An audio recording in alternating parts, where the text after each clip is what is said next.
Hi everyone, welcome back to my channel. It's Taryn from Just a Simple Home. Last week I shared with you my homeschool teacher planner or binder, and I had a couple questions as to how I actually schedule out my week and schedule out my year.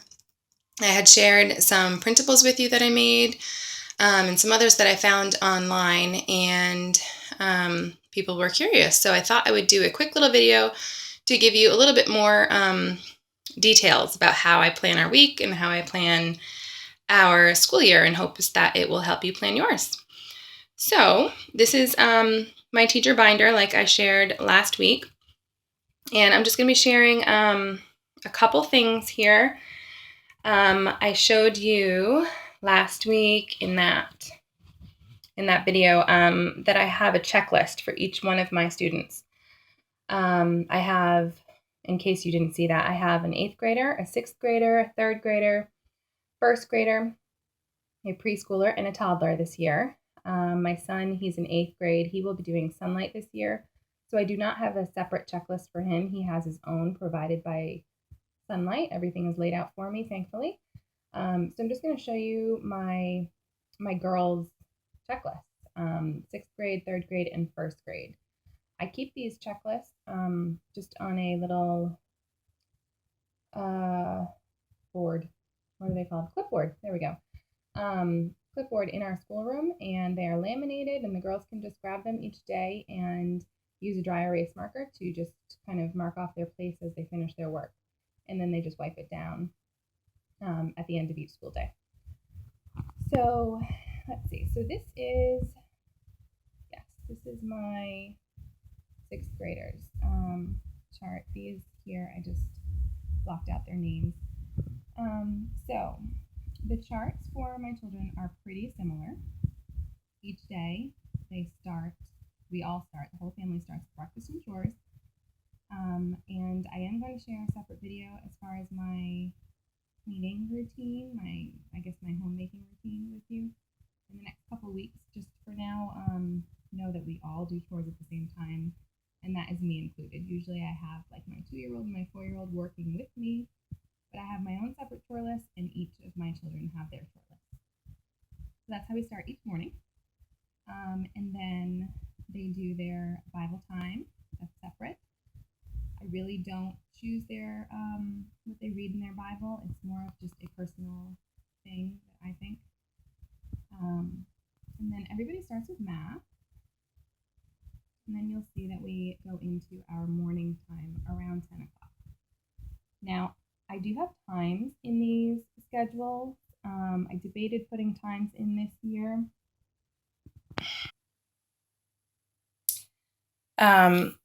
Just because obviously sometimes life happens and we get off schedule, and it can be defeating a little bit if we're completely off our schedule. But with me having a few older students, I actually decided to keep them. I want to teach time management. Now, if we get off our schedule, if morning time starts at 9:45, morning starts at 10:30, that's really fine with me, but I want them to start understanding that they can't actually take 2 hours for math, and they can't take 45 minutes for a spelling lesson, that kind of thing. So I'm trying to teach time management, which is why I kept times in the schedule this year.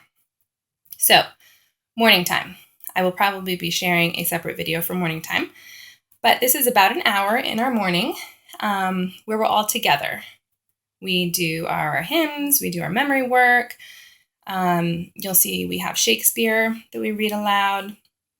This is a time we do our geography together, our poetry, and any read-alouds that we're doing. And I have a stack of read-alouds that we just kind of rotate through. I don't put these specific read-alouds on here because, again, I don't want to be that scheduled.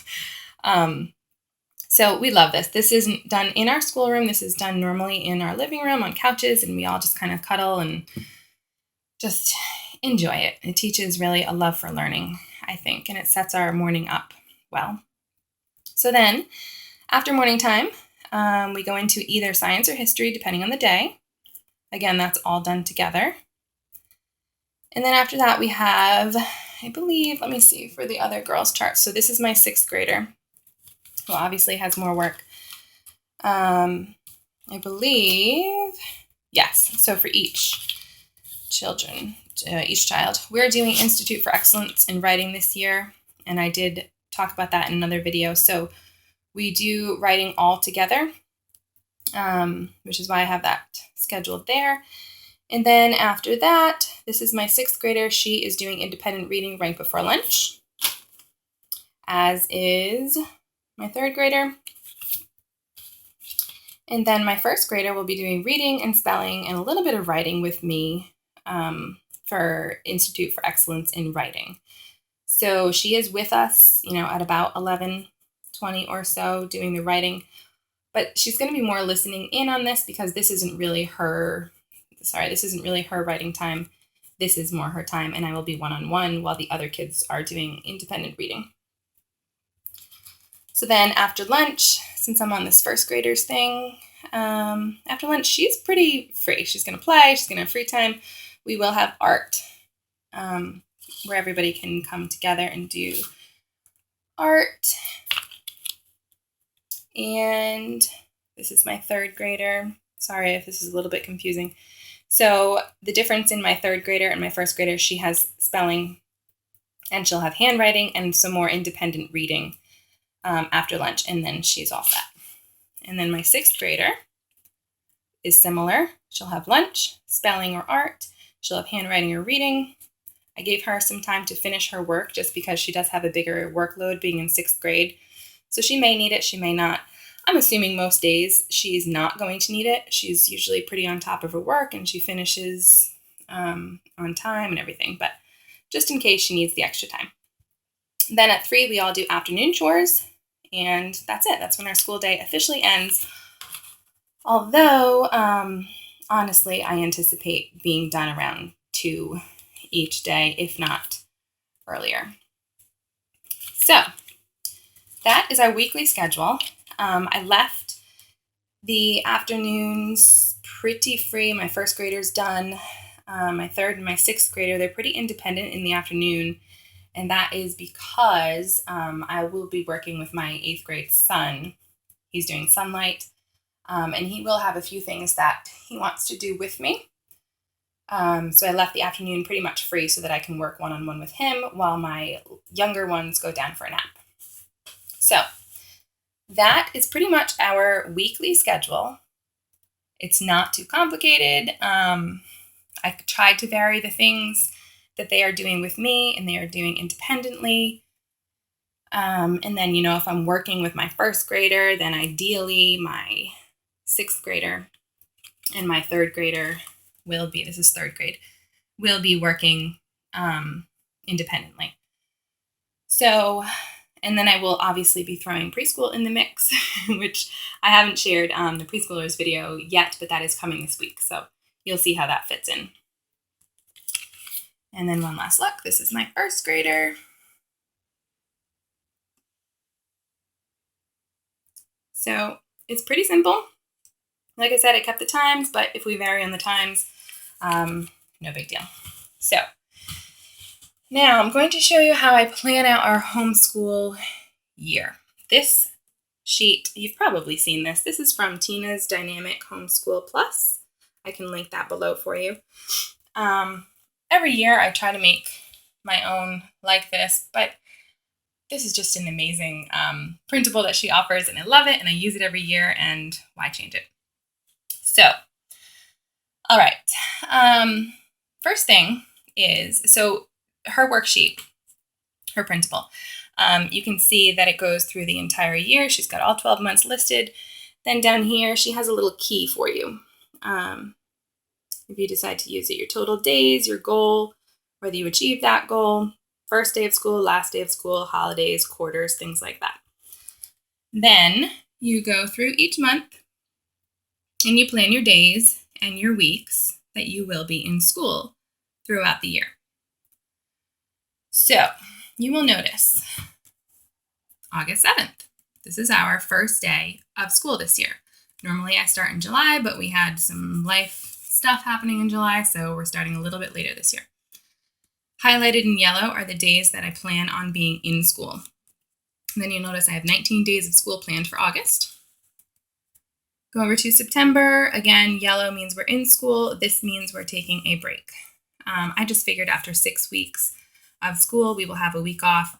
Public schoolers will be back in school then, so it'll be nice to be able to maybe do some last summer hurrah or do some field trips or something like that while everybody else is in school. We usually do that. October is just a full month. This is the end of our first quarter. I marked we have planned 57 days for our first quarter, if all goes to plan, of course. This is where it gets a little bit tricky for me. Normally it doesn't, but I am expecting a baby. I'm due November 7th. This is my 7th baby. And so November and December are a little bit unplanned for me this year. And it's odd because even though I have 6 other children, none of them have actually been born in the school year. Or if they have, it was, like my daughter 11 years ago. She was born the end of March, but it wasn't homeschooling. And then I had another one born in April, but the kids were so young it really didn't matter. So this is my first time that I have to plan around a baby, which I'm finding to be really interesting. So I'm due November 7th. You'll notice that I still have school planned for these 2 weeks. That's because I have been 2 weeks late with every single one of my babies. And I have been induced exactly 2 weeks late. So, given my history, I will probably, in my plan, be induced on November 21st. I don't like being induced. I try everything I can not to be induced, but that's a whole other video. So in my mind, I'm planning on having a baby the week of Thanksgiving. So that's why I marked off this week and then the following week. And we will school up until then because being 2 weeks late, I get really depressed and irritated and everything. And I just need something to take my mind off the fact that I am late. So we have 13 days planned for November. I did not plan anything for December. Obviously, if I miraculously have the baby around my due date, then I would probably not take these 2 weeks off, and then maybe I'd add another 2 weeks in December. But obviously, there's no way of planning that right now. So just for planning's sake, I have kept December empty. In all likelihood, we will be doing some school in December, even if it's just arts and crafts or like little printables I find online or something like that. My son, who already has his lesson plans for Sunlight, will definitely still be doing school in December because everything's already laid out for him and he's pretty much independent. Same thing for my 6th grader. She's really independent this year. I'm sure she will be doing some school during December, but just for my peace of mind, I'm not planning anything. So that's that. So then January and February are pretty full. I marked off that little star on February 9th. Should be our 100th day of school. So I marked that off for my preschooler because we do a little party for the 100th day. And then we're at the end of the 2nd quarter. We're going to take a week off in March just because we will have January and February full. And it will be nice to take a little spring break there. Then again, April and May are full. And ideally, we will finish June 8th. So again, and that's exactly 180 days, which is what is required for our state. So again, really this for me is personal. It depends on when I have a baby. We could finish a few weeks earlier than June 8th. We could finish a few weeks later than June 8th. But I like that I at least have a yearly plan in motion and, I have a framework to work with. So that's it. So we have 180 days planned, which is about 36 weeks, or actually I guess it's exactly 36 weeks, but normally I plan about 200 days, sometimes even 220 days. But again, I don't have a baby in the middle of the school year. So I will leave a link to Tina's printable And then I can leave a link to an empty student schedule, the one that I made for you, in case that's helpful. I don't know. And that's it. So I hope that this video helped you plan a little bit, help you see that it doesn't have to be complicated, and that you can just plan out your week, and then you can plan out your year and go from there with a little bit of flexibility, right? So if you like this video and you want to see more homeschool videos, please give it a thumbs up. And if you are new here, I would love for you to subscribe so you can get notified of all my future homeschooling videos. That's it. Have a great day. We'll see you next time. Bye-bye.